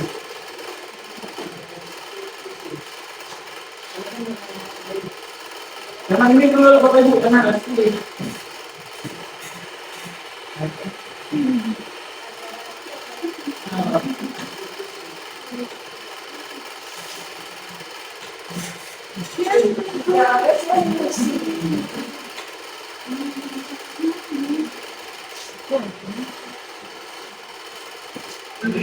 Ya Bapak Ibu, ini penjelasan saya mempermasalahkan dengan segitiga restitusi. Apa itu segitiga restitusi? Rupanya pertama-tama kalau kita melihat putra macam budaya, kita harus tampilkan identitas dulu. Bahwa misalnya contoh, put bapak dulu kacik dua, put bapak pernah kacik, pernah juga mukul kawan, pernah juga bapak mukul kawannya, mukul kawanmu, tapi tidak ada lah sama separangnya. Dia namanya stabilkan identitas. Terus kita tanya, cari silakan. Menurut putra, mukul akbarnya salah ya betul? Salah Pak. Nah, masuk ke poin 2. Dia berarti tindakannya salah, yakin deh. Masuk ke poin 2. Terus putra kalau ada salah, macam mana yang masukkannya? Tanyakan keyakinannya. Keyakinan kita macam mana yang kita nggak boleh? Nanti itu orang lain Pak. Terus apa yang bisa diperlakukan? Minta maaf Pak dengan apa dengan bukan? Ya, itulah namanya segitiga restitusi. Anak bisa kembali ke kelasnya dengan pertimbangan dan susah lagi. Saya yang susah malah untuk panjang. Oke, pengertian segitiga restitusi ini. Contoh tadi yang dia dokter bilang, segitiga restitusi adalah menciptakan peserta didik memperbaiki kesalahan mereka sehingga mereka bisa kembali ke rumah belajar dengan kuat. Tadi stabilkan identitas. Pertama, kita kan kok bapak pernah kacip, bapak pun dulu anak kelas 2, tapi tidak ada macam saya. Ini namanya stabilkan identitas.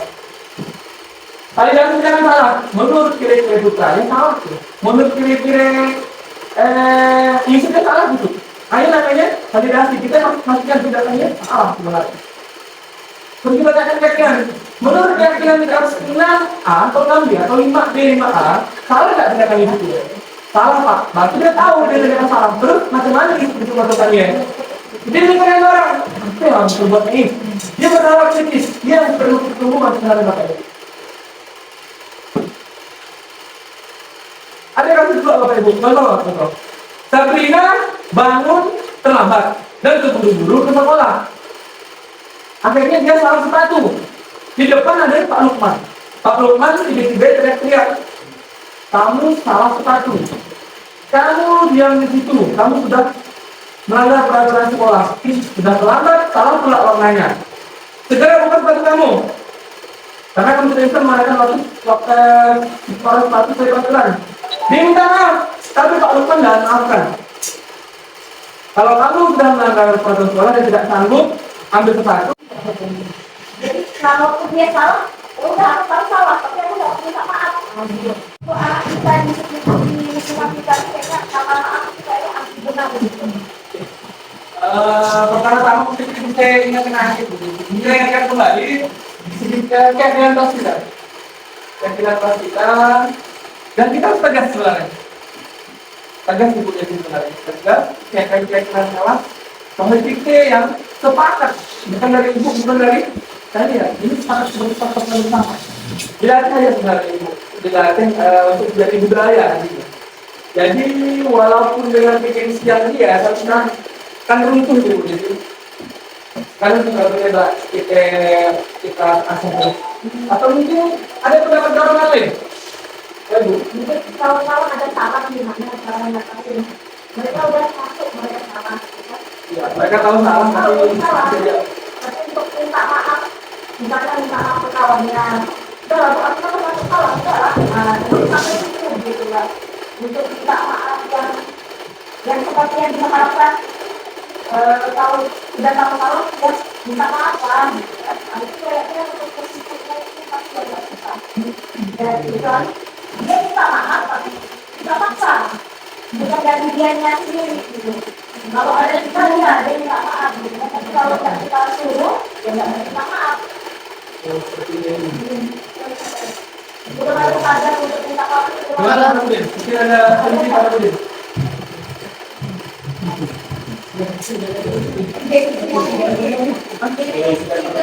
Tidak lah.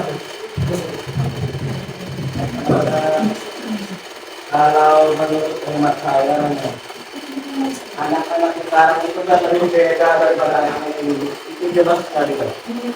Kalau dulu pengaruhnya ada sedikit, sekarang pengaruhnya wah dari mana segi pun terus ada pengaruh soal anak kita. Jadi memang yang kalau menurut saya paling lebih ditekankan tadi posisi teman lagi.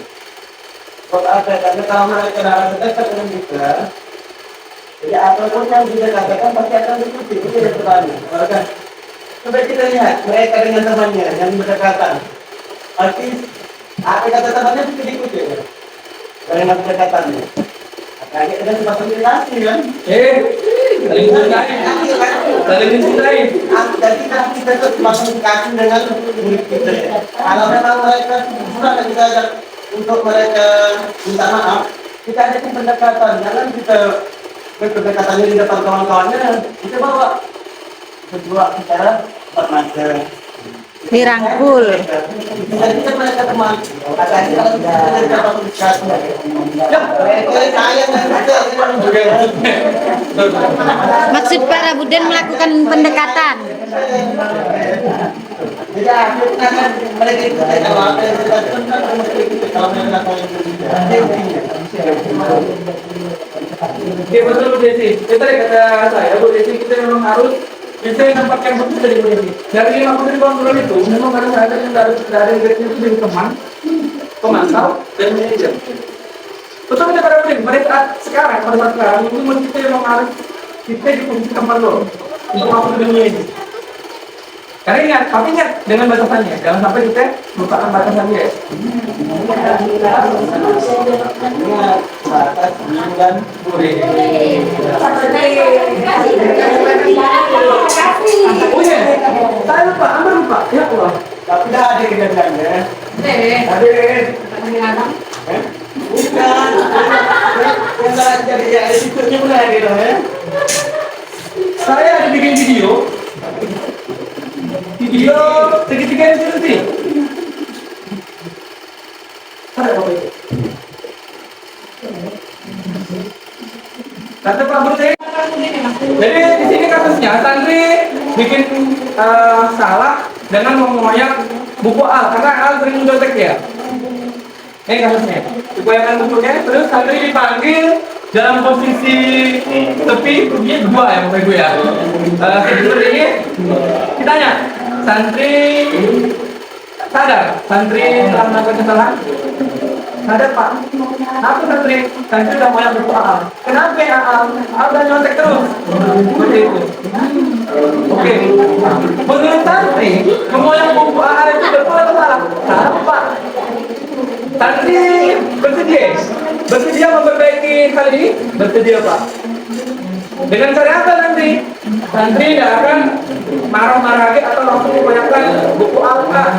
Mungkin santri bisa melapor ke guru supaya harus ditindaklanjuti seperti itu. Dasar hanya anak santri, hanya anak nakal. Pakai baju juga, Bapak Ibu. Gagal juga ada Bapak santri ya.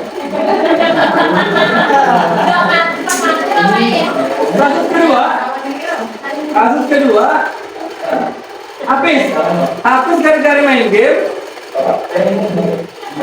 dia sampai terlambat 6 kali.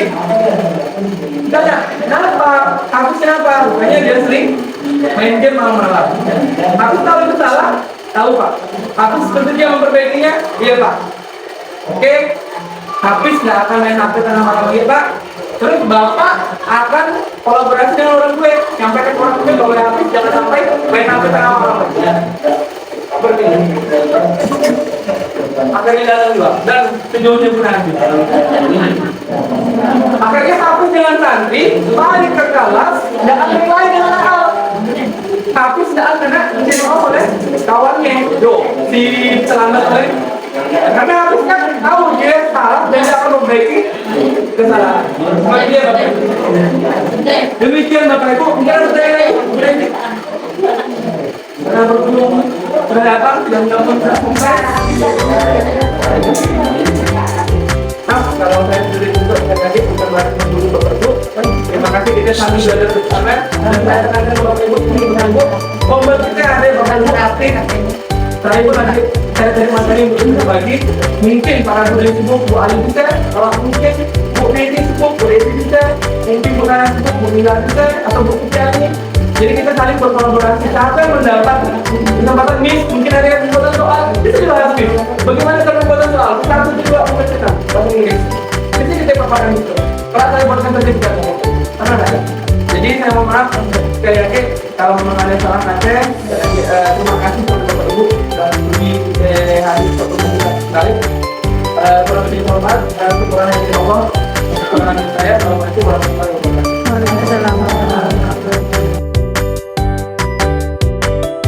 Assalamualaikum warahmatullahi wabarakatuh. Perkenalkan, nama saya Hasbi, siswa dari kelas 6B. Bagaimana perasaan Bang Hasbi saat membuat keyakinan kelas? Senang sekali dan sangat bersemangat. Apakah menurut Bang Hasbi pembuatan keyakinan kelas itu penting dilakukan? Mengapa? Sangat penting karena dapat membutuhkan rasa tanggung jawab. Assalamualaikum warahmatullahi wabarakatuh. Perkenalkan, nama saya Aulia Syafadini dari kelas 6A. Bagaimana perasaan Kak Sasa saat membuat keyakinan kelas? Senang sekali dan sangat bersemangat. Apakah menurut Kak Sasa pembuatan keyakinan kelas itu penting dilakukan? Mengapa? Sangat penting karena dapat menumbuhkan rasa tanggung jawab. Terima kasih Kak Sasa. Assalamualaikum warahmatullahi wabarakatuh.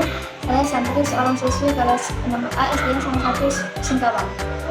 Di sini saya sangat merasa senang karena sudah diajak berdiskusi bersama guru saya dan terus belajar dalam menghadapi emosi, khususnya menahan amarah akibat perilaku teman sekelas.